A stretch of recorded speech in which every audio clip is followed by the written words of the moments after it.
spontaneous. I travel a lot. People will care about what I have to say for some reason. You're very intelligent. I try. Thank you. That public school education. I'm from the Bronx, and I'm a Pisces, and I am, and I'm 36 years old, and Hi everyone, I'm Meichi. I'm originally from Detroit, Michigan. I am a comic book artist who has had work published for Oni Press, Archie Comics, a couple of other smaller publications. Oh, Dark Horse. I show regularly in Gallery 1988 in Los Angeles. I also write sometimes. I've written a regular Game of Thrones column for Adobe Radio, like during its last season. I've also written for the Mary Sue and Nerds of Color. Cool. What else do I do? I currently live in Jamaica, Queens, and I identify as bisexual. I'm sorry, I forgot to mention, I'm writing, I wrote a comic book. I don't know why I didn't mention this, but How could you forget that? See? I'm so used to not writing comics that I just forgot about it. But I'm working on a comic, I wrote a comic book called Braxton, and it's through a company called We Are Make Comics. And that should be coming out toward the end of the year as the first comic book, and it was very difficult. Is it Kickstarter still running? I'm sorry? Is the Kickstarter still running? Still running. I have a Kickstarter. So look at all my people helping me out.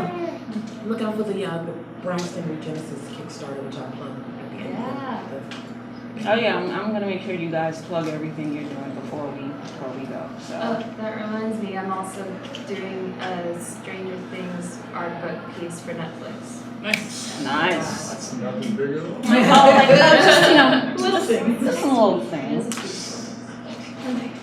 Hi, my name is Greg Anderson Elysee. It's going to be hard for me because I tend to speak very well usually. I am a comic book writer and educator. I teach filmmaking mostly, sometimes podcasts, photography, but my main thing is writing. I write my own series called Xena the Were Spider, which showcases a lot of Black mythology.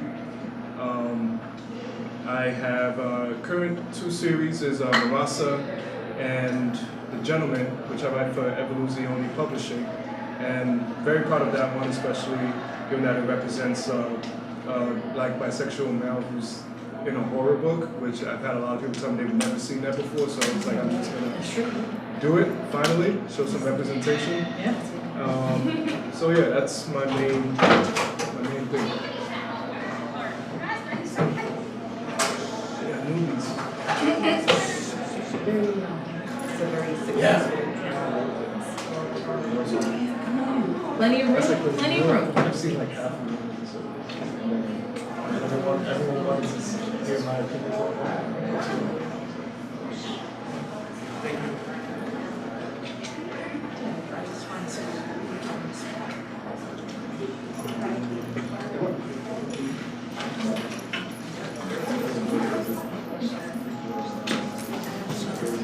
Come on in. Come on in. Sorry.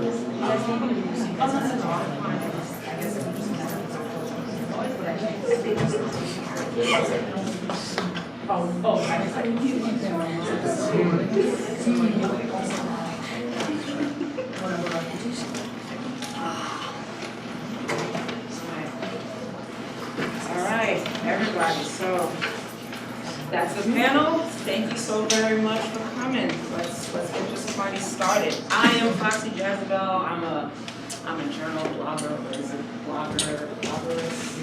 Journalist. Yeah, sure. So some of my work's been featured with the Nerds of Color and Sci-Fi. I also give pretty smart and irreverent commentary on my own blog site, Foxy Jezebel.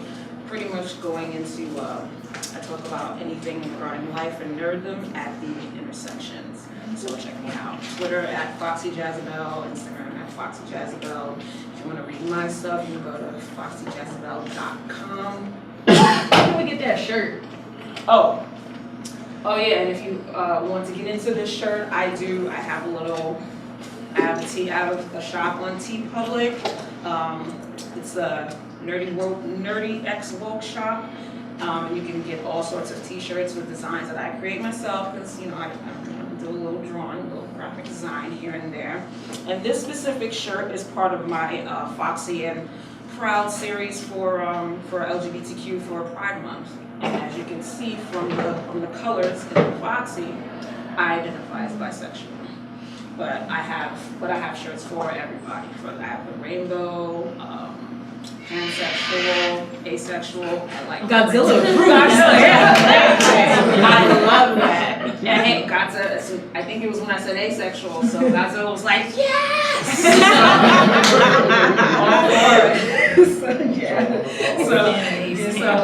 So gay, lesbian, bisexual, trans, pansexual, asexual. I think I even made one for intersex and maybe even for bears too, because bears have their own flag. Didn't know that? Nope. Now you do. So yeah, you guys can go to if you go to my website, foxyjezebel.com, there's an ad there, and you just click on a little gray button where you can shop my store at TeePublic, or just Google nerdy-woke shop and FXJB Foxy Jezebel. It should come up. So let's get started on stuff. So to say that there's been genuine queer representation in the media to say that it's been lacking would pretty much be an understatement, right? Understatement of the year. And those strides have been made to rectify that throughout the decades. It's only been in recent years when we've gotten to see a bit of a paradigm shift, where the bodies that represent us aren't just white, cis, and are just the L and the G. You're starting to see a bit more of the B and the T and the Q. So in the spirit of pride, and since today is last day, June 30th, we're just gonna send off Pride Month to celebrate all of that. We're gonna take stock in what we've done.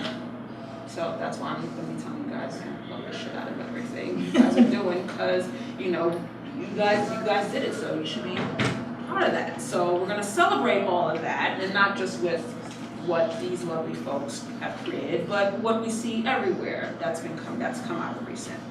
But also in the spirit of Stonewall, we're going to take note in where we've come from, and the work that still needs to be done, because as we can see from recent events, and given the current administration in this country, the fight's not over yet. So,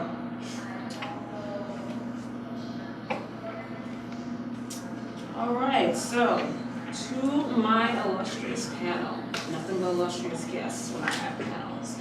Okay, so to each of you, do you think that we've reached a point where mainstream media actually knows we're here, that we've arrived? And if you do think so, was there just a significant moment that kicked it off, or was it small? Was it just a series of events over time that just slow but steady? And also, if you don't think that mainstreams don't notice that we're here, let us know why. So I feel like yes, because they're profiting off of us now. And I think that in terms of the mainstream, that's what it's about. If it can be monetized, oh, you're here now. And I think that it is especially clear this year, in general, but especially this year, there's a lot of conversation in the media about who is a real ally, and about corporations kind of sticking their fingers into pride, and kind of what pride means, and how that's reflected in the media. But I think in terms of representation, we always have a longer way to go, right? But there is kind of this trend towards being, like you said, representing more and more kinds of people, and more of the rainbow spectrum, as it were. So I think Pose was a really big kind of thing to point to, where it's just like, this seems to be representation done by people that actually are part of the group and are speaking to other people in the group, but allowing people to see. And that is in direct opposition to things where they like just murder gay people, right? So, you know, to me that we have not arrived, so to speak, to me, but we are able to kind of be heard more and more every day, I think. I'm sorry. I think we've come a long way from being the sidekicks and the butt of a joke to being featured more prominently. So you think from Glee to Love, Simon, you see like a huge transformation of just that the story arcs we get to even have as queer folk. But at the same time, I think, pointing to what Vita said, there's that, okay, now we're here on the screen, but who's behind it telling the stories? How authentic is it? And I think gradually it's becoming more authentic, but maybe not fast enough, because Pose really is the only show that really brings intersectionality to the forefront in a way that's truly genuine. And but I think something that is still lacking for, I think, both queer folks and Black folk is the nuance. The nuance of being able to tell stories in a way that doesn't just focus on us coming out or avoiding a police shooting. Like that go beyond that, because we are so much more than that. And you know, we're all here today because we are drawn to the superheroes, we are drawn to the wizards and the witches and the orcs.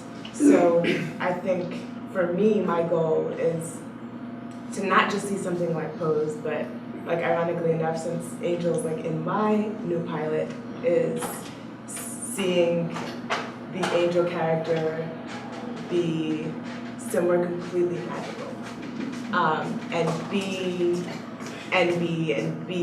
present, but also experience the world more full than it currently is. So there's still a long way to go where we can just really be somewhere just outside of like an urban setting where we're dodging bullets. I think. I think it depends on like what medium you're talking about. If you're talking about comics, then it's like open season because you have different companies that just let you just have free form of whatever queer they can be, whatever they want to be. Comics, TV is a lot kinder than film is. Like the very first Black bisexual woman that I saw that had skin color looking like me was Anansi Keating. I Get Away with Murder. And I thought that was, exactly. And that was like, it was just kind of revolutionary. Like, oh my God, like, you know, I'm not bisexual, I identify as lesbian, but it was still a big deal. And shows like Pose and things like that are sort of making headway, but in film, they're still having a very difficult time because it's not as open and it's still very dominated by white cis male narratives. So the representation is starting to be there. The visibility is there, but the representation hasn't necessarily caught up yet. And what I mean by that is we are present, but we aren't represented properly. I saw a movie recently called Port Authority. I saw it when I was at Cannes, and it's a perfect example of what I mean by cis white couple wrote it, and it's fantasy about this white kid who comes from Boston and meets this trans woman and is embraced by that's not realistic, but these are the kinds of people and these are the kinds of stories that they're telling. So we have to get to a point where that candle. it premiered at Cannes. Yeah, One of the worst being movies, lauded, but it's one of the worst movies I've ever seen in my life. yeah. But it's that is the part that needs to change. We need proper representation because visibility and representation just isn't enough. And there's plenty of white twinkie gay narratives that go up in film, but rare, you know, we have these outliers when it comes to women of color, like in film particularly, like you have Watermelon Woman and you have Pariah. Yeah, I'm trying to think. exactly. So, Then what was the anything else? you know, I'm low key mad. Like, right back to Watermelon. Well, The OG black woman. I didn't even know about Watermelon. That's a I classic. went out of my, I That's a had to go out of my way to find Pariah when it was, Yeah. it was And I mean, only you can look in at a few like indie theaters, like before one of them an old independent theater closed like a couple of years ago, and it was playing there, and I had to search it out because not many other theaters were showing it. and I mean, we have like films like Hearts Beat Loud and everything, but that, you know, that is, you know, there's colorism involved, and it's just a very heavily layered, a very loaded topic because there's so many different layers that go with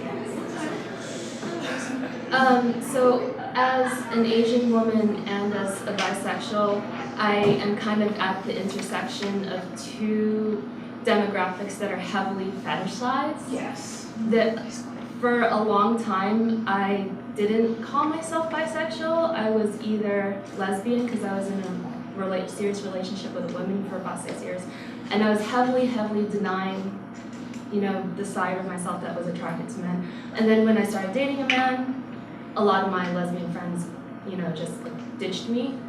They felt like I was betraying them. And then I started identifying as pansexual because it didn't have the stigma of bisexual, because bisexuals at the time, like when I came out in like the early 2000s, like had the stereotype as just being really promiscuous, as being like they can't decide, like you can't trust a bisexual, like that kind of thing. And a lot of those stereotypes also apply to like Asian people, because like there's also this stereotype that like, you know, Asian people are sneaky, you can't trust them, but also Asian women like are exotic and like promiscuous and dragon ladies, or like a shy, shrinking violet like lotus blossom. So like these are definitely two stereotypes I've had to come to terms with in being able to even say that I'm bisexual.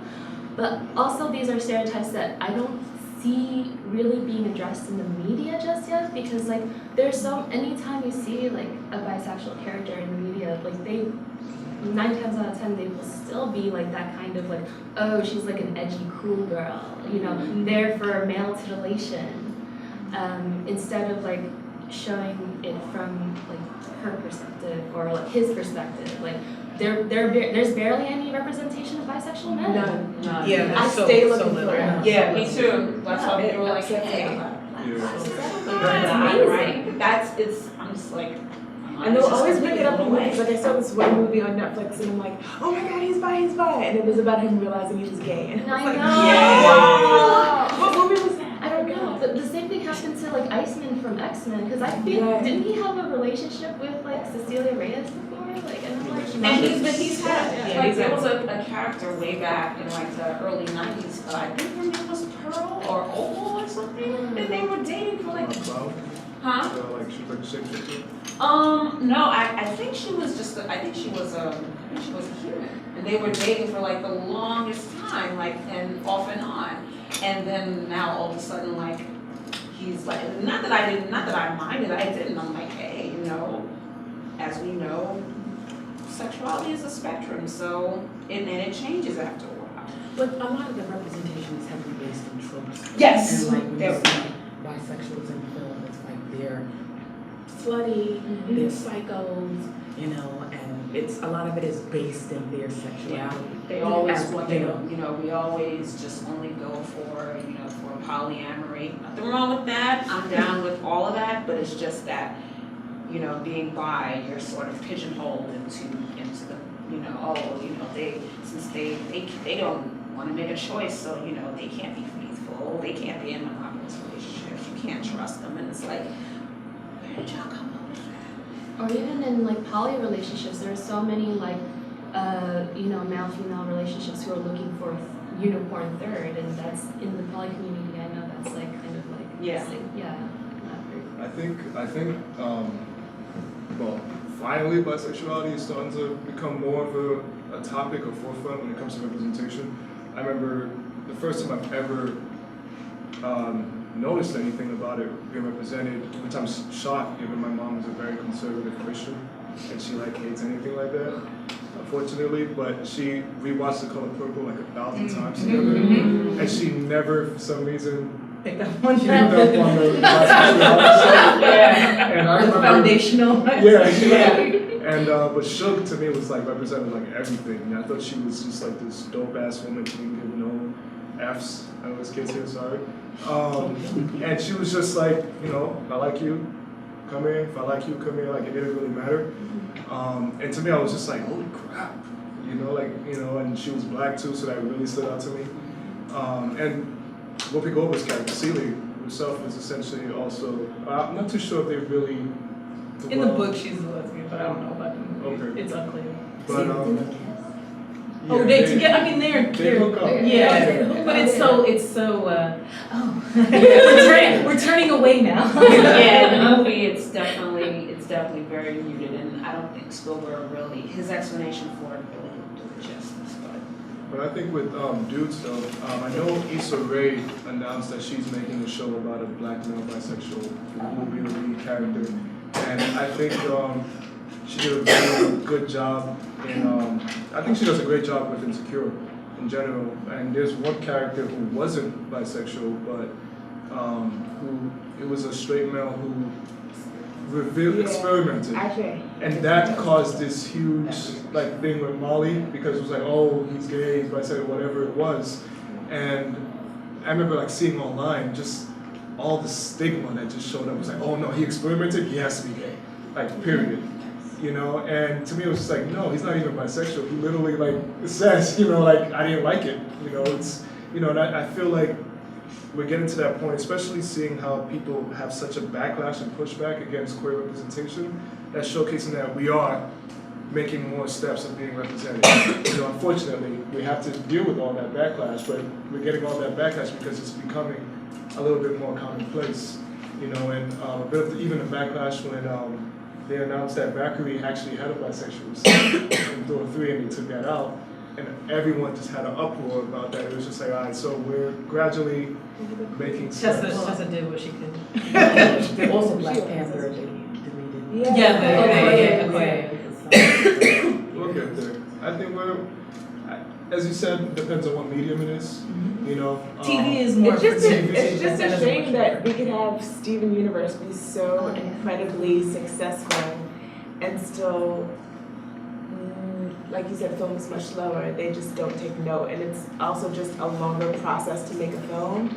So if they realize they messed up, then it's still going to take at least a year for them to make changes, as opposed to when comics messes up, they literally can make changes in a month.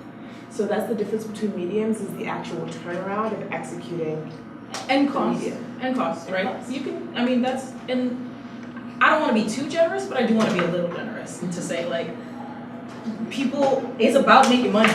And so if they don't think they're going to make money at the moment when they're funding it, then but with comics. I wouldn't say it's just about money. I think if it was just about money, I just think there's I think there are people out there working towards to doing not representation, right? But I'm talking about the people that fund big projects, to make sure that they get their money. But there's some people who are also homophobic, but they're still transphobic. So that works their way too. Absolutely. I think that this is not a simple problem. Yeah. Or a simple situation. I think it's better. But I think that in a lot of ways, at the end of the day, it is about the dollar. Look at all these corporations that are putting themselves into this that the rest of the year are very much silent. Or even anti, right? But this month we can make money off of it. Well, I've been making money, writing different pride things or whatever, because people don't reach out to me when black stuff comes out for some reason. They reach out to me when it's something that's queer or whatever. And then next month I'll be struggling to get my pitches approved because it's not the right, corporate chills will, tomorrow it's all over. The flags will come down. Yeah, exactly. It'll go back to default. So, speaking to that, So growing up as, queer kids of color, we've often had to settle for representation that was often incomplete because it was incredibly white. And then when we express our concerns, which are justified, and anger even, which is justified, there's always the folks who come out and tell us to make it ourselves, as if we can just, shit out things, as if, as if it's so hard for these entities who want our attention to actually represent reality, you know what I mean? So as creators yourselves and critiquers like me, have you guys taken steps to sort of, to make what you want to see?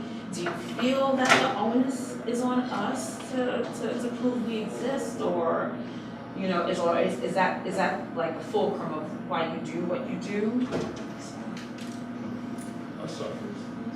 I mean, I usually tell people, if not you to tell the stories, who's going to say it? Honestly, and that's the model that I've lived by for myself in general. It's like when I mentioned earlier, me writing the Gentleman series, that's actually a work for hire. I don't own the character, I didn't create the character. But when I got it, first thing I thought of was, I'm gonna make him bisexual. Screw it. It's a horror book. I don't have any black male bisexual heroes, so I'm just gonna do it. And then when I told the publisher that, he was like, oh, thank God, because I was gonna ask you, can you do that? And I didn't want to offend you or anything, so I was like, yeah, let's do it. And so, especially seeing the response to it, like when we, had announced it, and even though the publisher was like, I don't know if we should, I don't want it to be a thing, but I was like, how many people are looking for this? And it was like, yeah, it's a double-edged sword. Sometimes you don't want to announce it because people think, oh, you're just pandering. But then with Marketing 101, how do you reach those people who want to see that? And it was just like, you just got to do it, And so we did that. A lot of people just gravitated to it. A lot of articles was coming out. People were very excited. People hitting me up personally saying, dude, I've been wanting something like this forever. And so I feel like, even though I don't really feel like it's pressure on me to do it, and a lot of my other series that I'm working on to represent different types of people that I feel are being represented in fantasy stories. But I feel like I'll do my part. If I can do my part and hopefully inspire other people, and I feel as time is going by, a lot of people are being less afraid to have their voices be heard, and they're being inspired, and that's all I can do is just, have my part and hopefully inspire people to do their own parts when it comes to that. So, one thing that has really disillusioned me about the comic industry, and I'm not going to name names or anything, but I mean, you could. I'm all for being petty, but you do what's right. You're still just like, nope. I have a certain threshold. Okay, fine. Of controversiality, but I know for a fact that there are cis straight white creators out there who have in the back of their mind, how do I get the diverse dollars?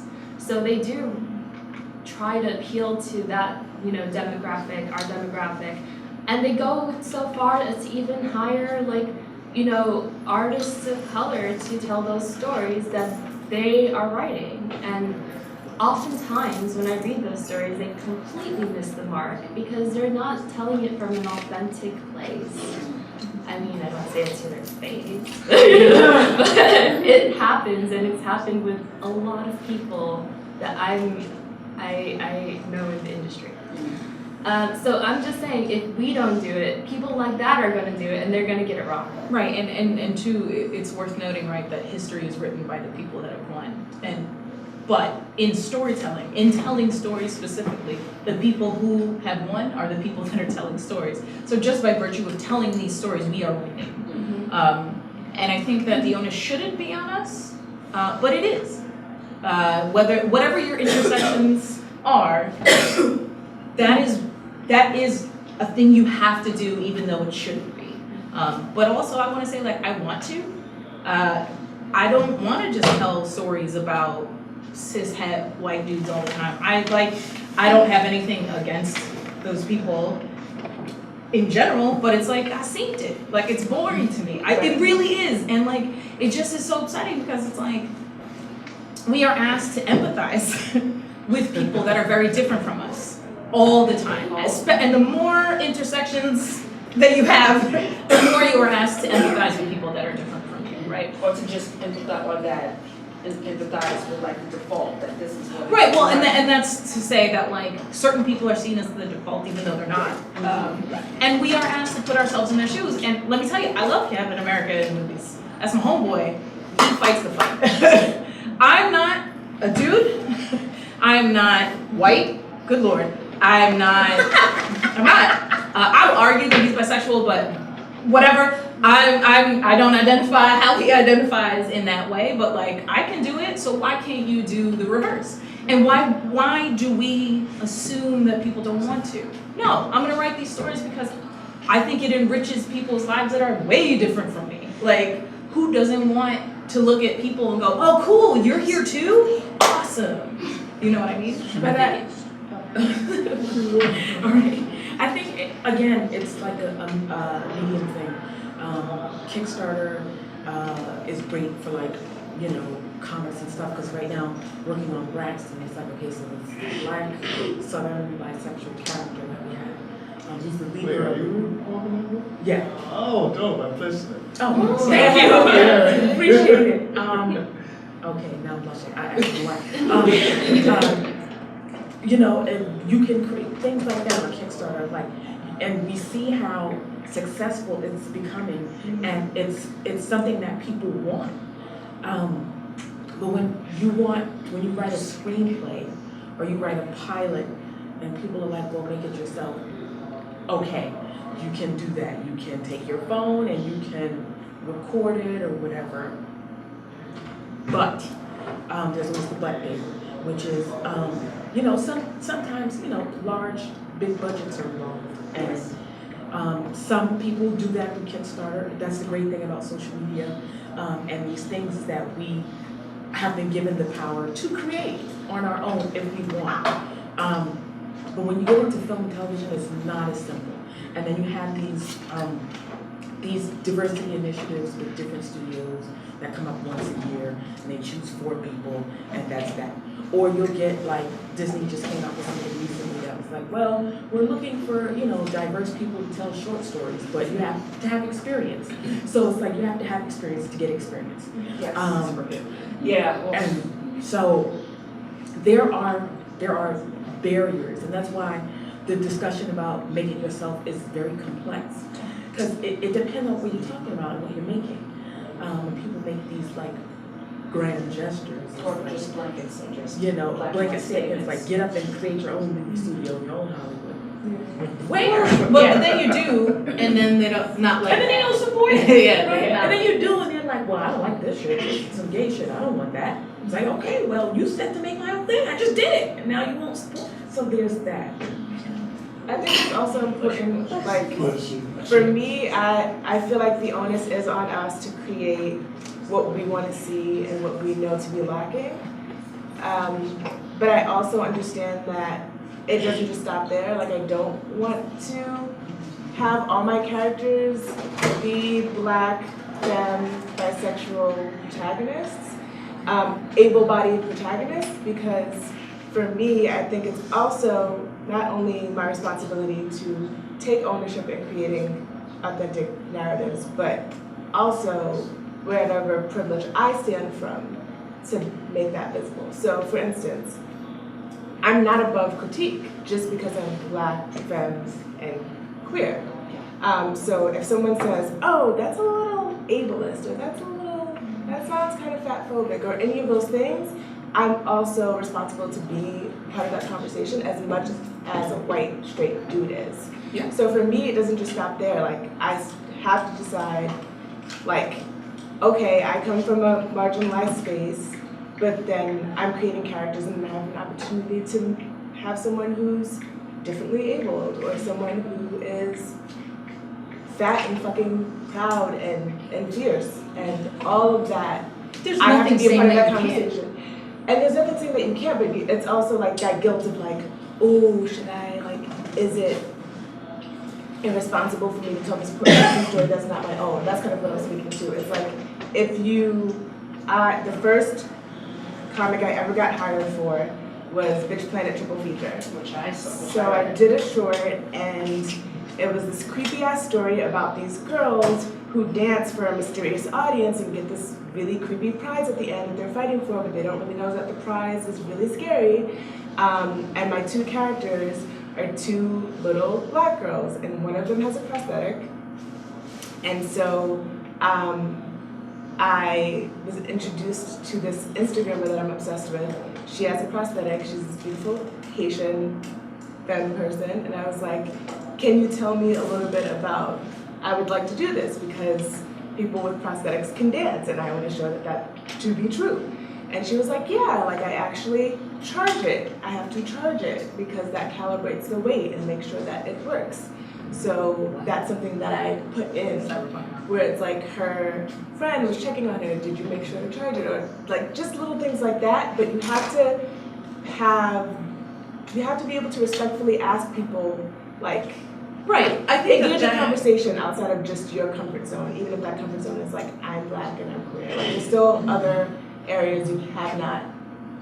I think that like doing the work of properly representing people that are different from you is a in conversation with, but not the same as making sure that you are represented, right? So like, I think it's really important that I see people like me in media, but I also think it's really important that I, as a writer, do the work of like, if I'm writing a character who, so I'm like Puerto Rican, but all the Caribbean is not the same. So if I'm writing a character from another island in the Caribbean, I have to talk to those people and make sure that I'm not doing something out of pocket. Yeah. But like, I don't think that, see, I'm also a team kind of person. I'm always interested in ensemble stuff, and I think that the more you have, the stronger it is.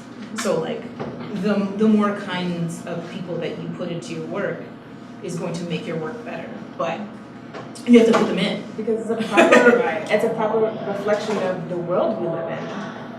Absolutely. So I asked about this mainly because, you know, I asked about it because, you know, we deal with, you guys definitely went into the, you know, diversity initiatives and things like that. We also often have had to deal with our lives and our experiences being, you know, homogenized, you know, and even though like it may create the, you know, entities, they may create series or books or what have you that, you know, that they'll check off, that, you know, they'll check things off with the diversity box, but, you know, but the lens is still, we all recognize that the lens is still from a white cis male lens, you know, so, in response to that, there is, you know, that scene from a series called Tales of the City with a group of majority white older gay men at the table, just having a regular conversation. And one of the older white gay gentlemen has a boyfriend there who is a man of color, and he's just a younger man of color, and he's sitting there and he's listening to, you know, all the experience, but all the things that they're saying, and he actually speaks up, and he speaks up on it, which makes one of the older white male guys have a fit basically, and the camera, and it automatically turns back to him and his experiences. So, in his point of view. So, do you think that they put that in there to show the complexities like intra-issues, or do you think it's just more of the same, whoever wrote it just threw it in there, as sort of a gotcha to like the younger queer people who don't know real oppression? Sure. Yeah, So- I haven't seen it. Just in case you guys haven't seen it, there we go.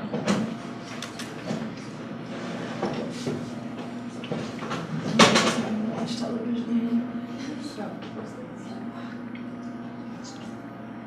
Where's the volume?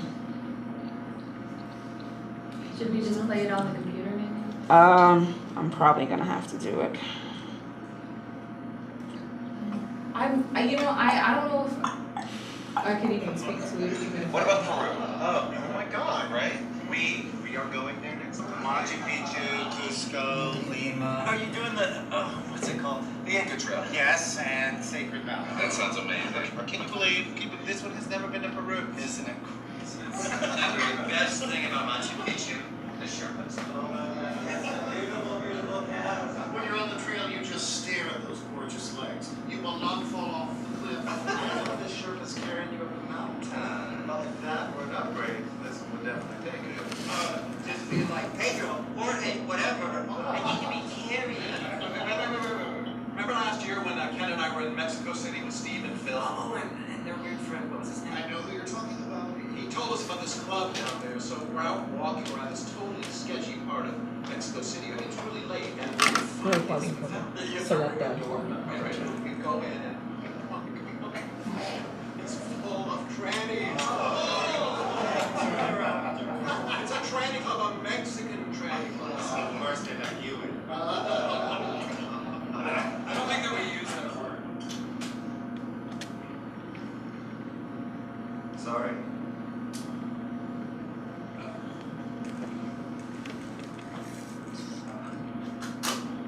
Tranny. It's offensive and using it to insult each other. It's really offensive, so. Does anyone want one more? Yes.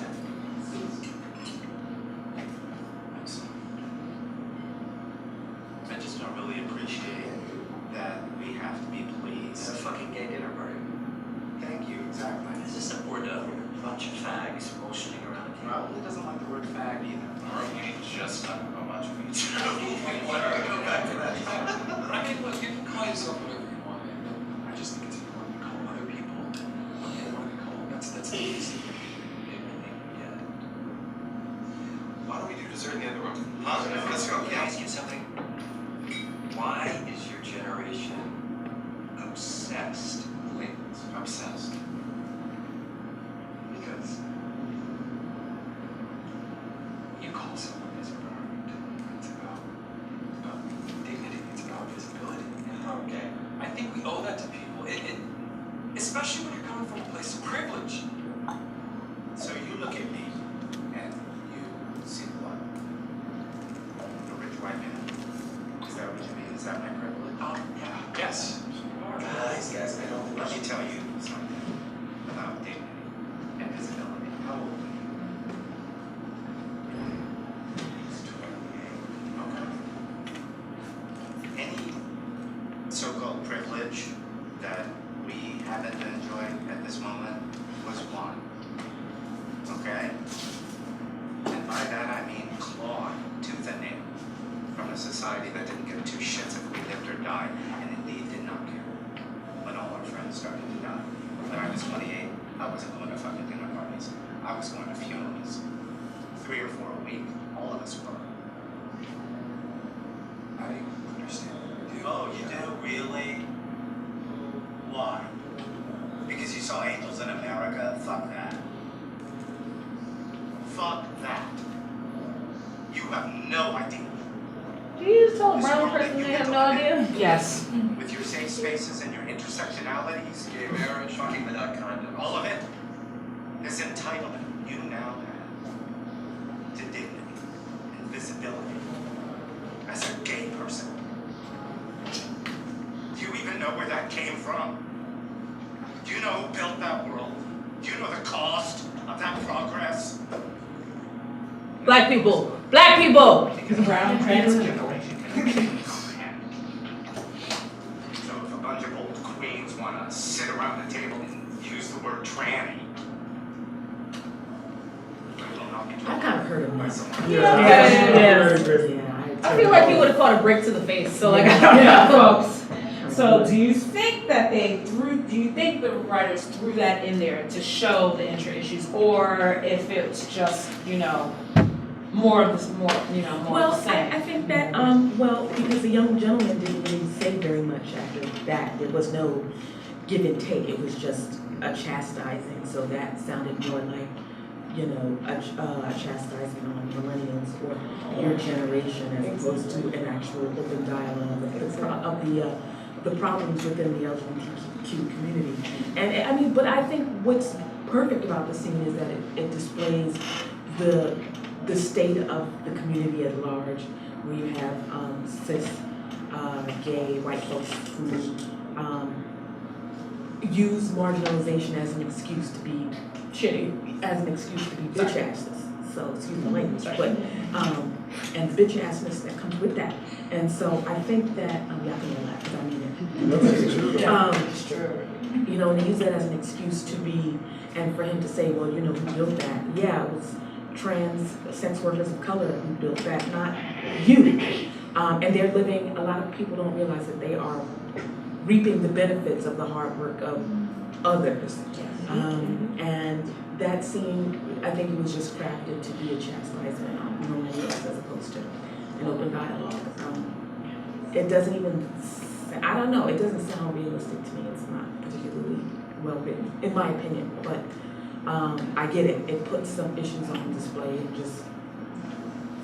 But is this followed up on as the series goes on? Yeah, because yeah. I feel like this. It is. Like at the end of it, he leaves with his boyfriend, I think, and Yes. he says something about how can you say that to me, a black man. Mm-hmm. So they do bring it back to his perspective. After he's gone. After he's gone. Yeah. I don't know. Yeah. So do you think it's definitely reflective of the work that still needs to be done? Because people don't know they don't know what intersectionality really means. They have no idea.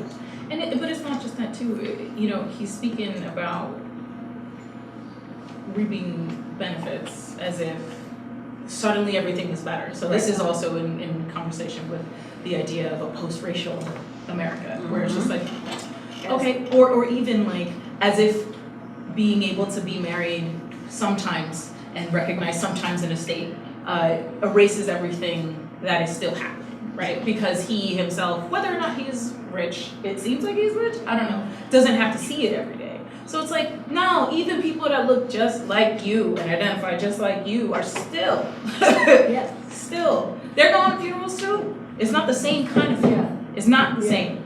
Having lived in the Lower East Side in the late 80s and early 90s, it's not the same. But that doesn't mean that what people are going through is any less dire. It just means that you don't recognize it. It looks differently. And like, but you're right. That's not the narrative that was presented. The narrative that was presented was this man, this young upstart had no right to come in and talk to it. And even if later on the kid goes, well, he's not a kid. He's 28. He's a child. Goes, but I'm a black man. Like that's the narrative, almost making him seem petulant, right? Yes. Yeah. And it's also not talking about the intersection of being a queer black man or however you identify. Because to bring up the issue of race would have, I think, redirected the conversation. Because him talking, when he is not talking and he goes outside, he gets to walk around with the shroud of privilege, being a white man who's well-dressed and able-bodied. You know, when you're a person of color, you don't, that's one less barrier that you have of protection from society. And this guy living in a cosmopolitan area, having dinner with all these like-minded people, right? Like is also, even within his own argument, not the same as a poor white man living in a rural area who maybe will get fucking beat up for just walking outside. So like, then we add all of the other layers too, but like even his own argument is caca garbage. Like just, like you can't even meet it on the same plane. And it's like, you got yours, cool.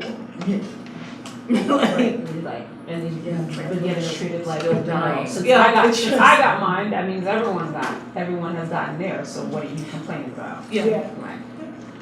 Because we talk about intersectionality a lot, but people don't often consider intersectionality of their privilege. Like even if you're not privileged in some regards, you're privileged in others. Like Shay brought up, like I recognize I have a lot of privilege as like a light-skinned, even though I'm a woman of color, like colorism is a thing. Asians have a fair amount of privilege in some regards as well. And these are all things that like everyone has to keep in mind, regardless of how underprivileged you think you might be.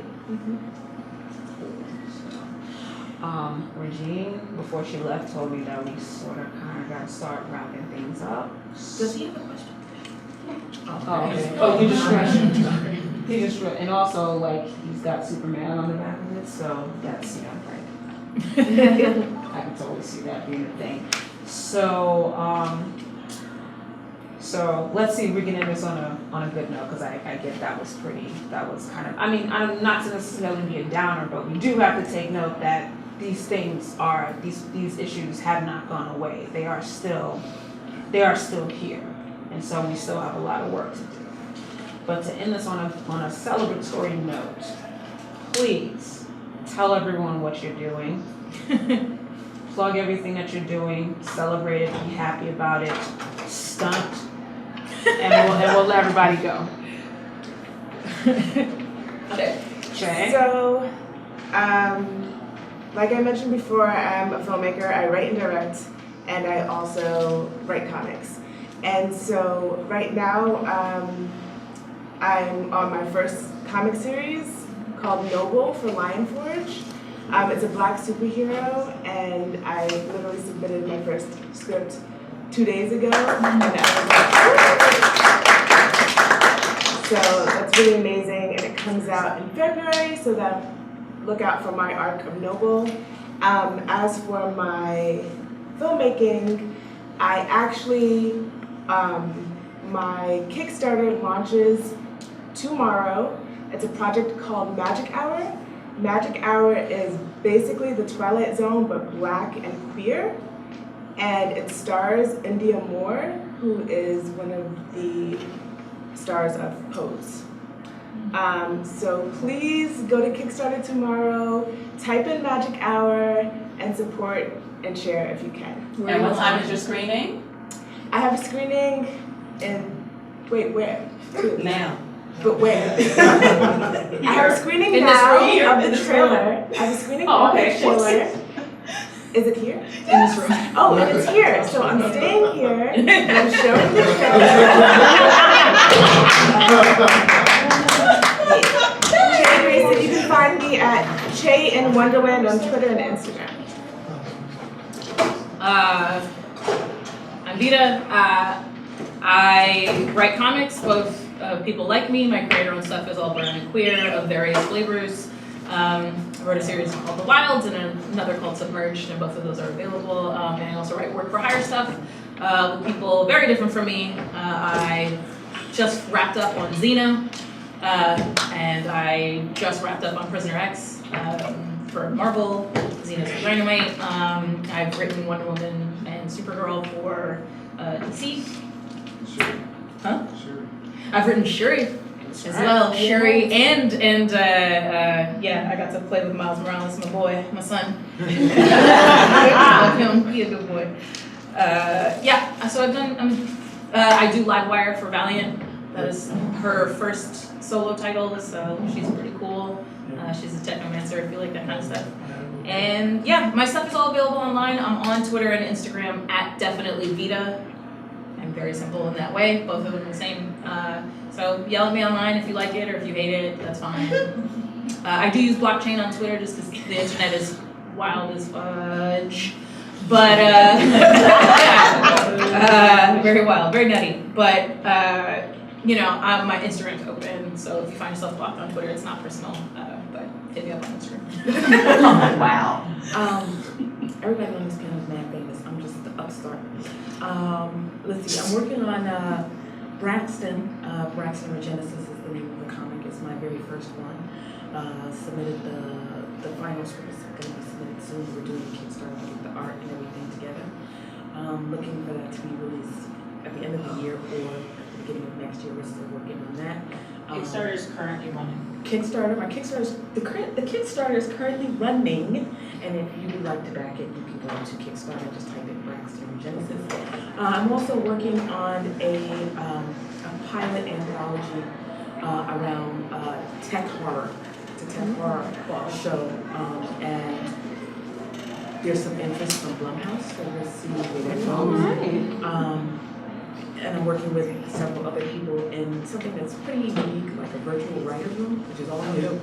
And we'll see where that goes. And you can find my work online if you just Google Valerie Complex. Some good stuff will come up, some bad stuff. And It's all good. It's all good stuff. And it's all good. I don't mind telling people to kiss my ass, excuse my language, but yeah, that's just me online. If you join me on Twitter, then you be prepared for war, because I go to war a lot. And my Twitter is at Valerie Complex, all one word, and on Instagram is at Valerie_Complex. Let's see, anything else? No, I don't think that's it. Great.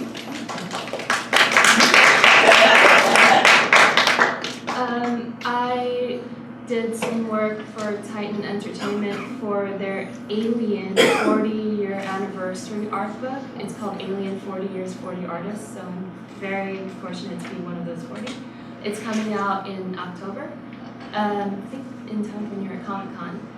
The Netflix art book, I think, is also coming out in the fall, which I did a Stranger Things piece for. Otherwise, my art is available at Gallery 1988. You can just search for my name, Alice Meichi, and all my prints are there. Otherwise, you can follow me on Twitter and Instagram at Alice Meichi.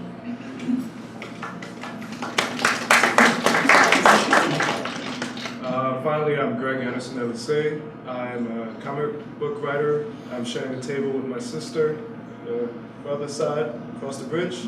I write Xena the Were Spider, which I've been doing for the past 3 years, which is based off of a lot of African, Caribbean, Black diaspora mythology, spirituality. It's a father and son coming of age type of story. Also, we we won 2 Glyph Awards last month and 3 last year for the series. So definitely check that out. That's been my main one. And The Gentleman and Marasa, which heavily showcase Black sexuality besides from straight. So if you guys are into that too, definitely come check it out. I like to write a whole bunch of different genres because I feel like it's about time we're the main characters versus side characters. Where can people find you? Oh, where can you find me? So when Gina's here, she's watching me. My Facebook is pretty wild. I have a lot of madness and toxicity. But Greg Anderson Elysee, if you want to follow me and deal with all the madness and the craziness that happens there. Twitter, Greg and Elysee, ELYSEE. And Instagram, Greg Day with DAE.